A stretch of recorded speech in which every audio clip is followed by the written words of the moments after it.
Yo, what's poppin' on my people? This is Jefferson Barbecue, the host of Call Me Girl Bikwiye. Behind the camera ndi kumwe na NGM dukore. Muri no semene turangije ivyagiye bibasi byinshi.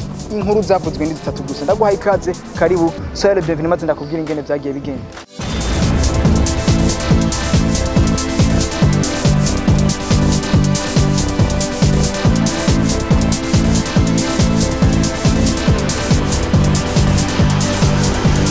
Alright, inkuru ya mbere neza neza yagiye bica bigacika hirya no hino ku mbuga ngurukana bumenyi zitandukanye ni inkuru ya DJ Fernando ndetse na Gusto Melanin Boy. Ubona yuko abahungu basa neza na neza nk'abantu bari muri bato kandi bato idasanzwe cyane.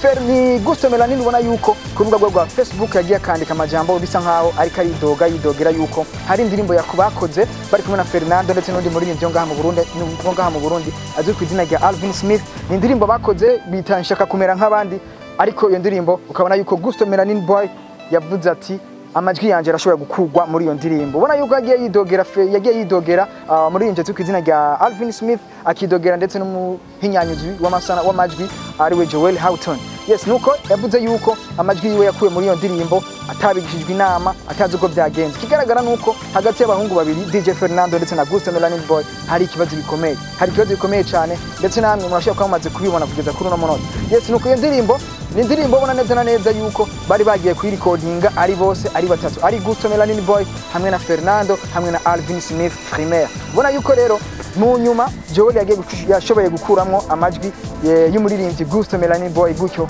Melanin Boy akaza kubyidogera akavuga yuko ashobora kuba yarenganijwe cyangwa ashobora kuba habaye uburyarya runaka. Ariko benshi baragiye baravuga bati Fernando ubifisemo uruhara ni Fernando mugenzi we, abandi bati ni Alvin Smith, abandi bati Gusto Melanin we yigumuye. Nta uramenya neza neza ati byo byagenze gute. Alvin Smith wenyine bwiwe yavuze ati mushobora kurindira maze imbere ko mujajinga ko muvuga ibi nabiriya murindire mumenye ukuri byagenze kugira ngo indirimbo recordingwe n'abantu batatu kugira ngo ishobore gusohoka hanze irimo abantu bari. Of course indirimbo itamaze gushaka kuvuga kwa YouTube kwa Alvin Smith ni indirimbo bise ushaka kumera nk'abandi. Benshi bagiye bavuga ibitandukanye bakavuga bati twe dushikira Mr. Aye, dushikira Alvin, dushikira Gusto Melanin Boy. Ubona yuko byagiye biteza polemique ikomeye cyane gose. Ubona yuko kubw'ibyo nyene hagiye havugwa n'inkuru ivuga yuko kubera yuko Joel Houghton asanzwe akorera hariya muri The Citizen Sound. Ubona yuko sibyo rya mbere yarakuyemo amajwi y'indirimbo, amajwi y'umuririmbyi mu ndirimbo runaka. Ubona yuko no mu ndirimbo ya Dramati ari kumwe na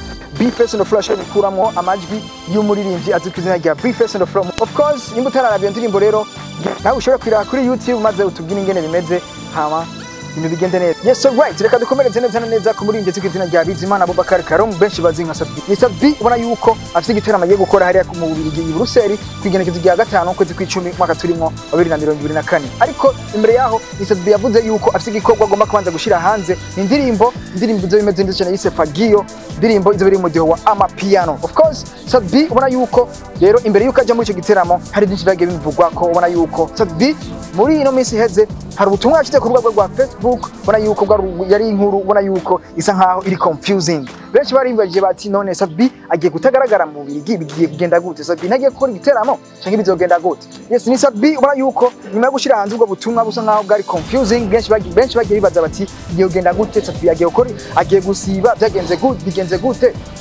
Usanzwe ategura igiteramo ariwe Jean Claude cyangwa GC Enterprise yateguye icyo giteramo nyene Sabi azogaragaramo kugira ngo gatanu z'ukwezi kw'icumi. Yaramuhamagaye aramaze ati mbega Sabi konti twamaze kuvugana byose byaheze, ni ikibazo gihari ni ikiye ko mbona umengo ubutumwa bugaragaje bisa nkaho utazogaragara mu giteramo meze gute. Ariko icyo cyari gihari nuko Sabi hari ikibazo yavuga yuko atari kumwe na manager wiwe Kent B adashobora kugenda gukora igiteramo hanze y'igihugu kubera yuko Sabi yavuga yuko yagiye hanze mu bikorwa by'umuziki, agiye muri concert cyangwa mu bindi bikorwa biramugora cyane mu gati bari kumwe na manager. Babisaba yuko abari kumwe na manager wiwe kugira ngo ibintu bigende neza cyane gose. Rero kuri no ncuro Kent B asanzwe ari manager wa Sabi yigeze aronka visa.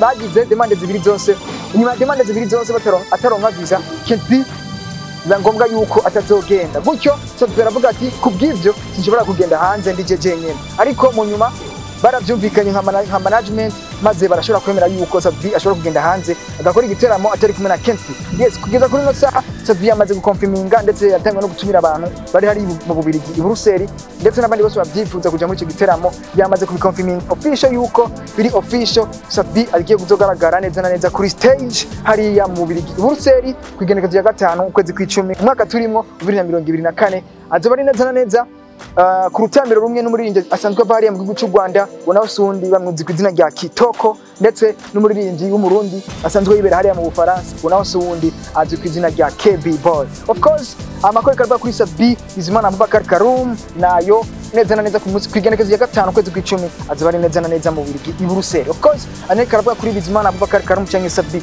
reka dukurikize neza na neza amakuru yacu ku muririmbyikazi azwi ku izina rya Alvera Muhimbare kuva hariya muri Wema Entertainment ubona yuko inyuma yo kugira success runaka inyuma yo kukwiza umuriyoni w'ama views ku ndirimbo yiwe ari kumwe na Pin Page indirimbo bise Umubavu ubona yuko ni Alvera Muhimbare ari mu bibazo bikomeye. Ni Alvera ubona yuko urubuga rwa Facebook rwashoboye guhakingwa rwarabaye hacked n'abantu bataramenyekana ariko muri Wema Entertainment barakumenyesha bati bariko barakora ibishoboka byose kugira ngo urubuga rwa Alvera Muhimbare rushobore gusubira kuja mu minwe yabo kugira ngo mushobore kuza murabona ibikorwa bya hato na hato byo muri rimbyikazi wanyu ariwe Alvera Muhimbare. Yes, nuko ine nkuru ya gatatu turikivuga muri Burundian Music Industry nkuru ya nyuma ntogana nakubariye inkuru muri rimbyikazi kw'izina rya Bado kubariye mu ntara ya Muyinga abona yuko akubwiye ati get ready to take position igiye gusohora indi ndirimbo agiye gukora kuri indi ndirimbo imeze neza cyane indirimbo izoba yitwa Imuhira.